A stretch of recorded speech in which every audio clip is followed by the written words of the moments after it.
తన ప్రాణాలే నీవని ధర్మేచగా తన మనసంత నీదని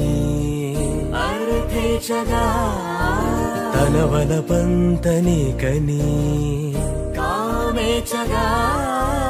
అవధులు లేని ప్రేమకై మోక్షేచగా